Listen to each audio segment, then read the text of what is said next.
La Biblia es el libro menos comprendido en la historia de la humanidad. Han transcurrido ya prácticamente 2000 años desde que se terminó su estructura y puedo asegurar e incluso comprobar que solamente se la ha entendido de manera superficial, en su capa más superficial, que no se ha penetrado en sus capas más profundas. ¿A qué se debe esto?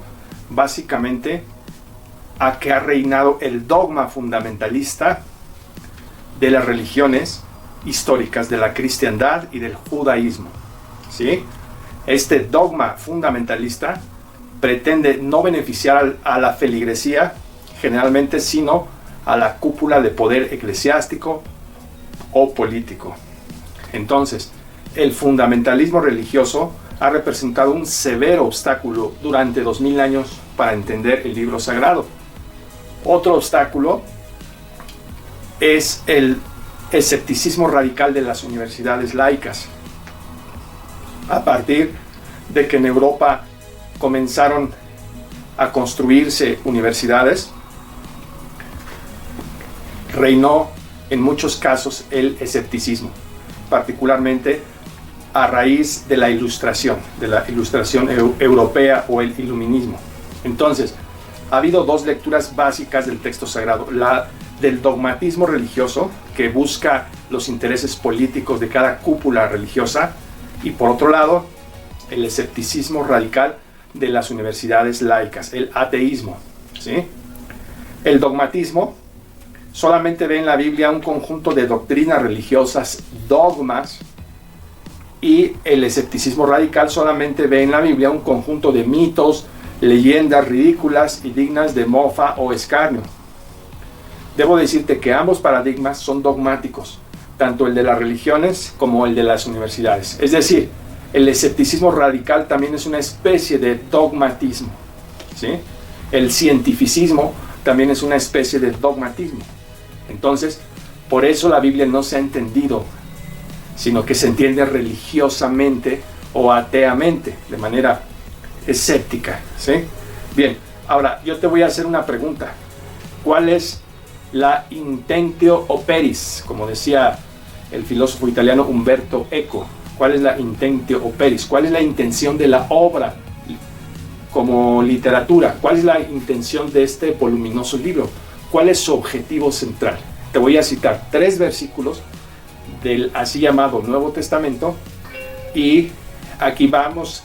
Estos versículos van a arrojar luz sobre el objetivo central de las Escrituras. Te voy a leer Lucas capítulo 24, versículos 25 al 28. Aquí este relato habla de cuando Jesús iba hacia Emaús, después de haber sido resucitado, y iba platicando con los discípulos que todavía estaban en duelo por su muerte, por su crucifixión, y que no sabían que él había resucitado. Dice aquí el relato, Lucas, como ya te dije, 24, 25 al 28. Dice de la siguiente manera, aquí en la Nueva Versión Internacional. Dice: les dijo Jesús a los discípulos: qué torpes son ustedes y qué tardos de corazón para creer todo lo que han dicho los profetas.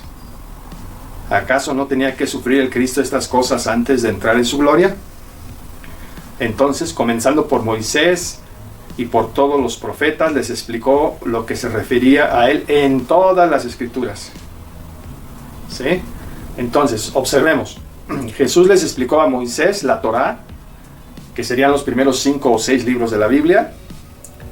Después sería lo que dice aquí, los profetas, los Naviim. La palabra profeta en hebreo es Naví, entonces en plural los Naviim, los profetas. La Torá, los Naviim, y los Ketubim, ¿sí? Es decir, los demás escritos en todas las Escrituras, todos los Ketubim. En hebreo Ketubim son los escritos.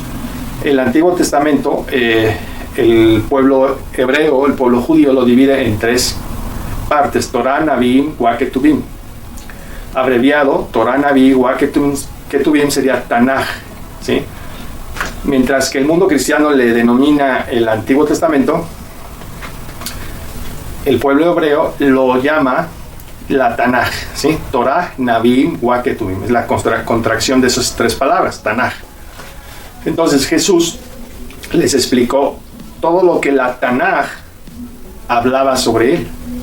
Entonces todo el llamado Antiguo Testamento, toda la Tanaj, ¿sí?, hablaba de Jesús. Y realmente cuando estudiamos el Antiguo Testamento sin prejuicios dogmáticos, sino desde el punto de vista de la estructura literaria del texto, vamos a encontrar que prácticamente toda la Tanaj contiene muchos cuadros proféticos, dramas históricos, tipos que después serían antitipos, ¿sí?, modelos a escala que después serían realidad, profecías, ¿sí?, y muchísimas otras alusiones a Jesús. Entonces, el objetivo central de la Tanaj era señalar hacia la persona del Mesías. El otro texto que te voy a leer es Juan 20, 30 al 31. Aquí es de los últimos capítulos del Evangelio de Juan. Y también aquí Jesús ya había muerto y resucitado, ¿sí?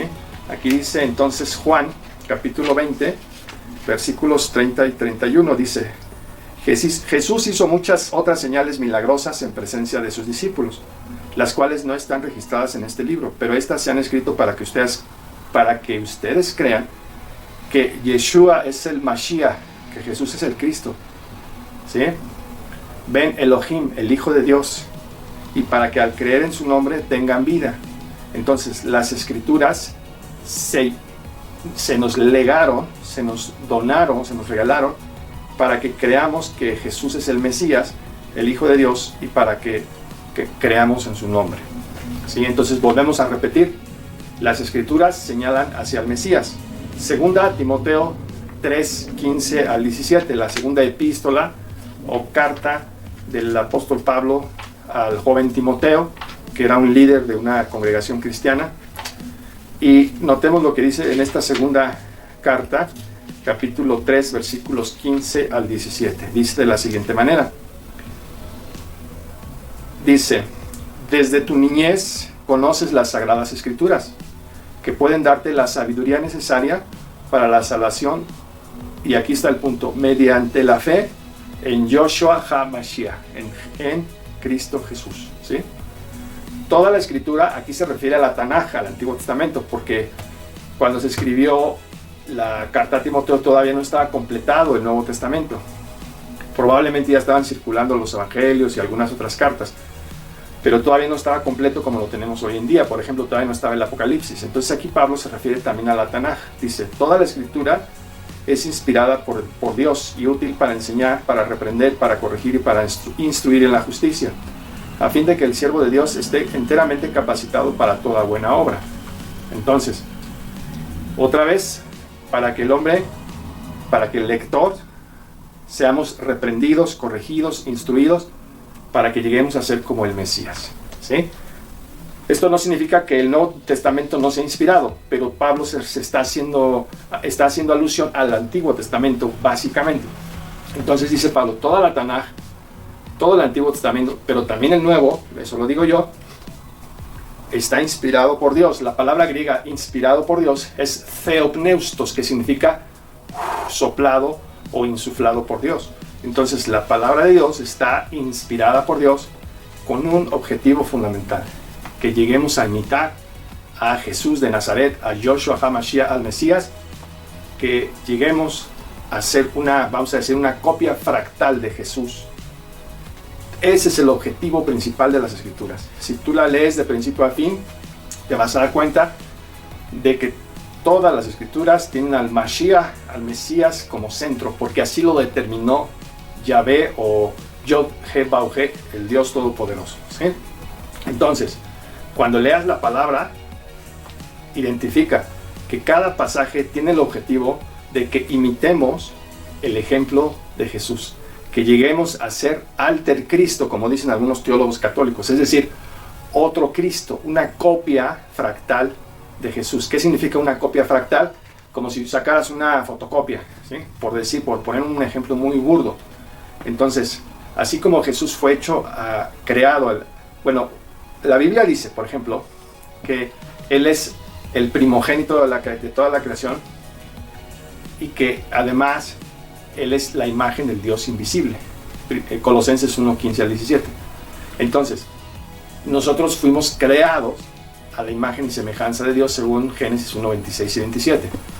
Entonces, cuando nosotros imitamos a Jesús, recuperamos la imagen y semejanza de Dios que perdimos.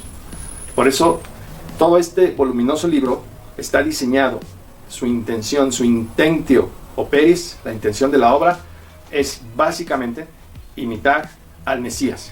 Y imitar al Mesías no es nada sencillo, ¿sí? Porque puede llevar toda una vida de estudio, de meditación, de poner en práctica.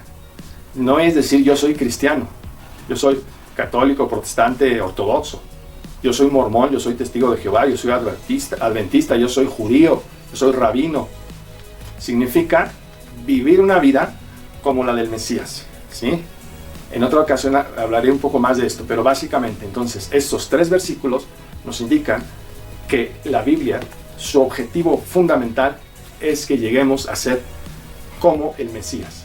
Para ello tenemos que leer la Biblia completa, una y otra y otra y otra vez, porque así en cada capa de entendimiento vamos a ir descubriendo al Mesías de Yahvé. Te dejo en esta cápsula y te invito para la próxima.